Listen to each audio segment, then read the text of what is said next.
Tadi di segmen pertama saya sudah memberitahukan sedikit mengenai perbedaan antara karmic twin flame dengan karmic sungguhan.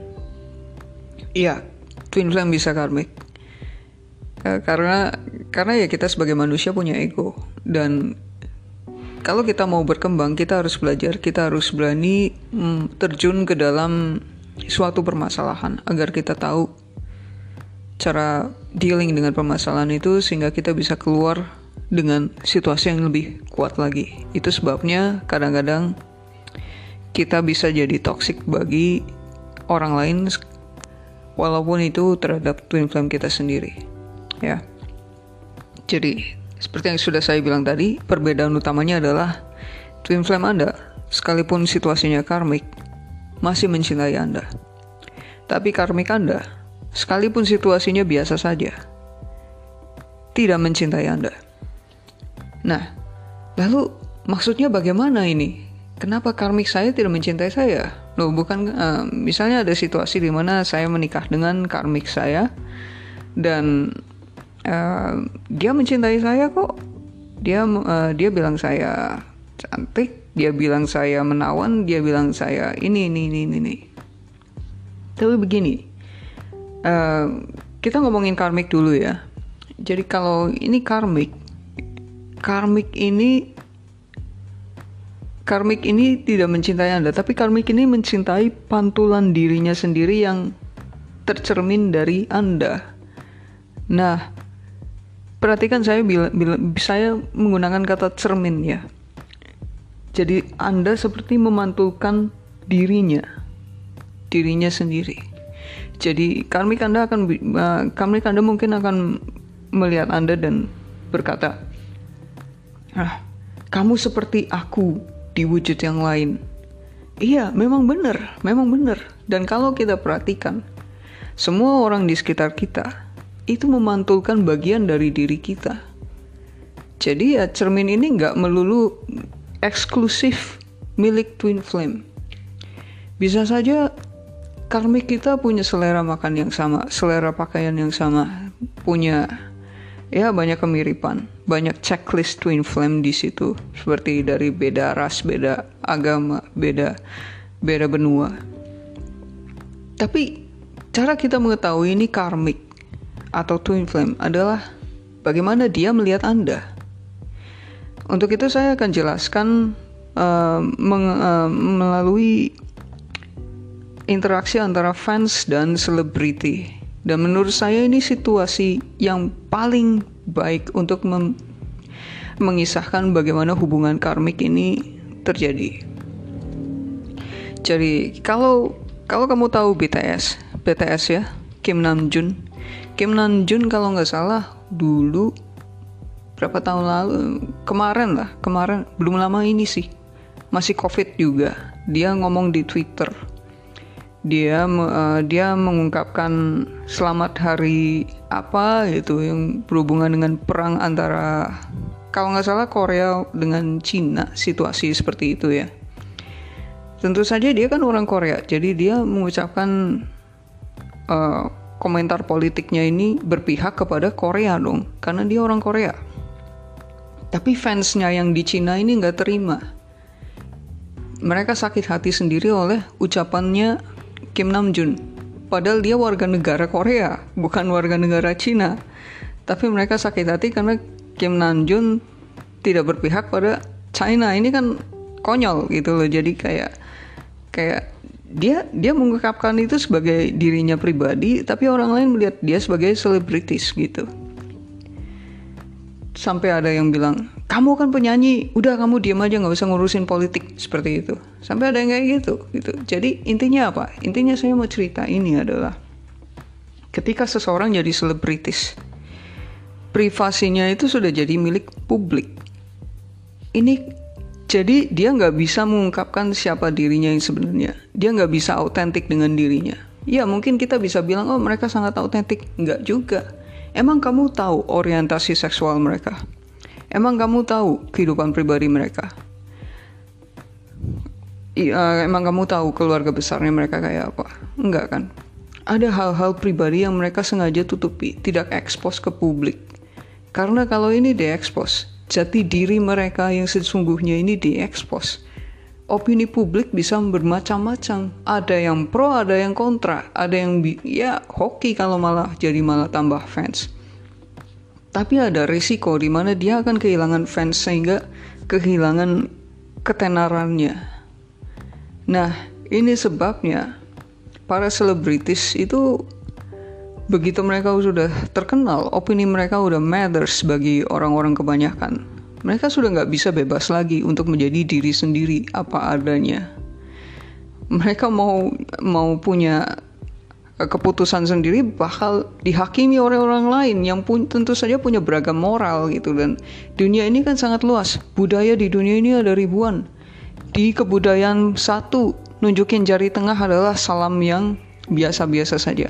Tapi di kebudayaan lain, nunjukin jari tengah itu penghinaan. Ada yang seperti itu gitu. Jadi benar dan salah secara kultural itu sangat ambigu. Budaya ini bilang benar, budaya ini bilang salah gitu. Jadi sebagai seorang selebritis dia harus menyembunyikan dirinya menggunakan topeng, atau dia akan kehilangan sumber penghasilannya. Ini sebabnya beberapa selebritis berkata, jadi populer itu seperti menjual jiwa ke setan. Ya karena ya di satu sisi dia dapat duit, tapi di sisi lain dia terpenjara. Dia nggak bisa beropini dengan bebas. Dia nggak bisa jadi dirinya sendiri. Dia harus jadi sesuai dengan ekspektasi masyarakat terhadap dirinya, atau dia akan berhenti dicintai, atau orang akan berhenti mencintai dia. Nah, inilah cinta yang diberikan oleh karmik kepada Anda. Selama kamu jadi seperti apa yang aku mau, aku mencintai kamu. Selama kamu nurut sama aku mencintai kamu. Selama kamu kelihatan cantik, aku mencintai kamu. Selama kamu masih kaya, aku mencintai kamu. Cinta yang bersyarat. Jadi, dia mencintai kamu karena dia butuh sesuatu dari kamu. Itu satu. Yang kedua, dia mencintai kamu karena dia ada gengsi. Gengsinya ada di kamu. Ya, kalau dia punya kamu, orang lain iri sama dia. Misalnya seperti itu. Ketika kita dicintai oleh karmik, kita nggak bisa jadi diri kita sendiri. Jadi kayak kadang karmik ingin mengontrol kita. Ingin mengontrol kita dengan kritikan-kritikan. Jadi kalau misalnya kita suka pakai baju warna merah, tapi karmik kita nggak suka ngelihat kita pakai baju warna merah. Jadi dia akan mengatakan kalau kamu pakai baju merah, kamu kelihatan jelek, kamu kelihatan gendut. Kamu pakai baju hitam aja. Padahal kamu nggak suka baju hitam. Ini seperti ini, ya. Tahu Billie Eilish? Billie Eilish kan kelihatan tomboy. Begitu dia pakai korset, langsung kehilangan 100.000 follower, 100.000. Ya, hanya gara-gara dia mengubah penampilan. Jadi ini benar-benar membuat dia depresi gitu. Jadi kayak kenapa fans hanya mencintai aku ketika aku jadi seperti apa yang mereka mau? Kenapa aku nggak bisa jadi diriku sendiri apa adanya dan dicintai? Seperti itu. Jadi ini kayak memilih.